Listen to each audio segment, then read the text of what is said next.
죄송합니다. 자, 우리 말씀 봅니다. 말씀은 시편 22편 26절. 시편 22편 26절입니다. 한 절 말씀 봅니다. 시편 22편 26절 818쪽입니다. 신약성경 818면 시편 22편 26절 한 절 말씀이니까 우리 합독하겠습니다. 같이 있습니다. 겸손한 자는 먹고 배부를 것이며 여호와를 찾는 자는 그를 찬송할 것이라. 너희 마음은 영원히 살지어다. 아멘. 오늘은 2월의 성품은 겸손입니다. 겸손. 그래서 오늘 특별히 제목은 회복의 은혜를 간구합시다 라는 제목입니다. 겸손의 성품은 하나님이 가장 소중히 여기는 성품, 하나님의 형상이 있다면 이 겸손입니다. 겸손한 자가 하나님의 은혜를 받습니다. 겸손한 자가 하나님의 구원을 경험합니다. 그래서 겸손은 신앙생활의 아주 베이스가 되는, 기초가 되는 성품인 것이죠. 사랑하는 성도 여러분, 자만과 교만으로 충만한 이 세상 속에서 잃어버린 하나님의 형상, 겸손의 성품을 소유하고 그 겸손으로 말미암아 하나님의 은혜로 충만한 인생 다시기를 예수님 이름으로 축원합니다. 그러면 여러분, 우리가 예전에도 한 1년 전에도 겸손에 대해서 살폈는데, 겸손이 무엇입니까? 겸손은 이런, 사전적으로는 이런 뜻이 있죠. 겸손의 반대는 자만, 교만이고요. 우리 함께 읽어볼게요. 시작. 내 삶이 하나님과 다른 사람의 덕분임을 인정하는 것이다. 그래서 내 삶은 내가 덕불장군처럼 혼자 잘 살아가지고 사는 게 아니고, 다른 사람이 도와줬던, 부모님이 은혜를 베풀어줬던, 하나님이 은혜를 베풀어줬던 누군가의 도움 때문에 내 삶이 유지되고 있다. 이거를 인정하는 것이 겸손이라는 거예요. 축구 선수 중에도 어떻습니까? 팀플레이어가 있어요. 팀플레이어는 뭐예요? 박지성 선수나 손흥민 선수처럼 세계적인 유명한 스타가 된 선수들의 특징이 뭐예요? 나 혼자 잘났다 이렇게 안 해요. 박지성, 손흥민 선수 보면은 옆에서 어시스트, 골을 넣어주고 도와주는 선수들하고 만약에 골을 자기가 넣더라도 달려가서 부둥켜 안고 너 때문이다, 네가 도와줘서 그렇다 하고 부둥켜 안고 카메라에 이렇게 그죠? 서로 부둥켜 안는 장면이 많이 나옵니다. 그러나 제가 누구라고 이야기하진 않겠지만, 팀플레이가 아니고 개인기가 뛰어난데 딴 사람하고 연계 활동이 안 되는 사람은 잠깐 반짝하다가 진짜 세계적인 스타로 거듭나지는 못합니다. 그죠? 왜요? 인생을 살아보면 다 누군가의 도움에 의해서 내 인생이 성공하고 빛이 나기 때문에 이것을 인정하는 게 겸손이라는 것이죠. 겸손하면 성공합니다. 겸손하면 더 많은 사람이 도와줍니다. 왜요? 내가 잘나서가 아니고 당신 때문에, 하나님의 은혜 때문에 그렇다고 그러면 하나님이 더 많이 도와주고, 부모님이 더 많이 도와주고, 주변에 성도들이 더 많이 기도해주고. 할렐루야. 그래서 겸손을 뭐라고 그랬습니까? 그 다음에 정의해 보니까 영적인 정의는 이런 뜻이죠. 함께 읽어보겠습니다. 본질적으로 나는 아무것도 아니며 또한 아무것도 지니고 있지 않아서 내 인생의 모든 것은 하나님의 손으로부터 온 선물임을 인정하는 것이다. 누가 그렇게 인정했어요? 욥이 그랬죠. 다 거두어가셔도 주신 자도 여호와시고 취하신 자도 여호와시고 다 하나님의 은혜 덕분이었습니다. 그러고 불평하지 않고 오히려 하나님을 예배했잖아요. 할렐루야. 그러니까 하나님이 욥기 끝에 가보면 갑절로 은혜를 회복시켜 주시잖아요. 할렐루야. 겸손은 이처럼 하나님이 주신 환경을 보면서 하나님의 손길 때문에 내 삶이 유지되고 있구나. 그래서 하나님을 사랑하고 하나님을 높이고 도와주는 분들에게 감사하고 이렇게 은혜의 의식 속에 살아가는 게 겸손입니다. 할렐루야. 그러면 여러분, 2월의 성품으로 우리가 겸손을 묵상하고 있는데, 겸손한 사람의 특징이 무엇일까요? 시편 22편 26절 다시 한번 읽어보겠습니다. 같이 읽어봅니다. 겸손한 자는 먹고 배부를 것이며 여호와를 찾는 자는 그를 찬송할 것이라. 너희 마음은 영원히 살지어다. 아멘. 제가 표시해놨어요. 요거에 이 시편은 시는 평행법이라는 걸 쓰고 있죠. 겸손한 사람이 어떤 사람이라고요? 여호와를 찾는 사람이라고 했어요. 겸손한 사람은 하나님이 도와주셔서 먹고 배부른다는 거예요. 여호와를 찾는 사람은 먹고 배부르기 때문에 누구에게 감사하고 찬송할까요? 하나님께 감사한다는 거예요. 이게 평행법입니다. 여러분, 겸손한 사람은 내 삶이 내 능력과 내 의로 세워지지 않았다는 것을 분명히 아는 사람이에요. 하나님의 은혜로 내 삶이 유지된다는 걸 알기 때문에 자신을 도와주는 사람이나 자신을 도와주는 하나님의 은혜가 있었음을 기억하기 때문에 삶의 현장 속에서 항상 누구와의 관계에서 자신의 삶을 바라본다? 하나님과의 관계에서 바라보고, 자기를 도와줬던 부모님과의 관계에서 자신의 삶을 바라보고, 성도와 공동체 안에서 자기를 바라보고 감사하는 사람이에요. 그런 사람은 문제가 생기거나 필요가 생길 때 누구 찾아갈까요? 도와주는 사람 찾아가겠죠. 도와주는 분을 찾아가겠죠. 하나님 앞에 찾아가서 하나님을 찾는다는 뜻이 뭐예요? 하나님 앞에 엎드려서 부르짖는다는 거예요. 기도한다는 거예요. 오늘 이 새벽에 나온 여러분처럼 여러분이 겸손한 거예요. 왜 나왔습니까? 물론 중직이기 때문에 나오고 또 권사회니까 나오고 했지만 그래도 더 중요한 게 뭡니까?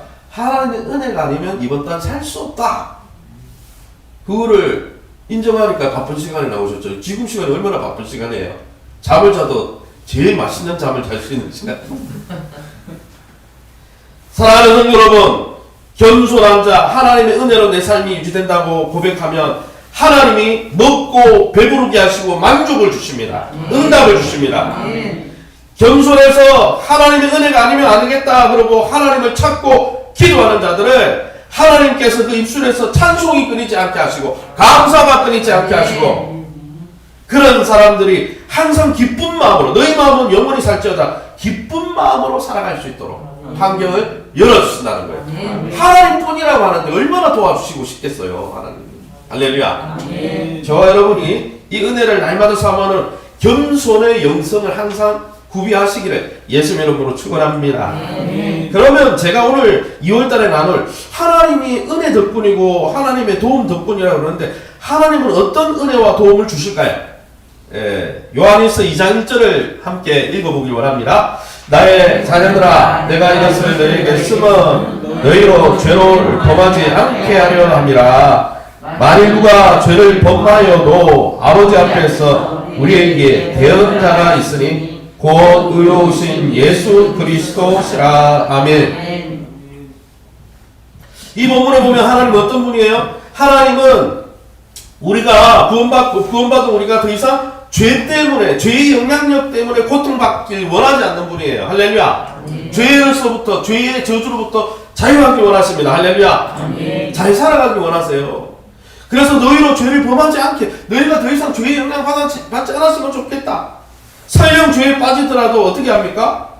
죄와 실수 가운데 있을 때라도 우리에게 대언자는 다른 말로 하면 대제사장, 우리를 위해서 중보하시는 예수님의 하늘 우편에서 대신 중보하시고 우리의 죄를 대신 고변해 주시고 우리의 죄를 대신 변호해 주시는 변호사 예수님이 계셔서 뭐를 주신다는 거예요? 우리에게 용서를 주시고 회복을 주시고 긍휼을 주시고 다시 회복될 수 있도록 은혜를 베풀어 주시고. 그래서 여러분, 우리가 신앙생활하면서 실수하고 실패하고 인생 가운데 실수하고 죄로 인해서 무너질 때 다시 인생을 재건하고 회복될 수 있는 것도 하나님의 도움이 없으면 안 되는 거예요. 예수님의 은혜가 없으면 안 되는 거예요. 그 예수님을 세우는 성부, 성자, 성령의 도움이 없으면 안 되는 거예요.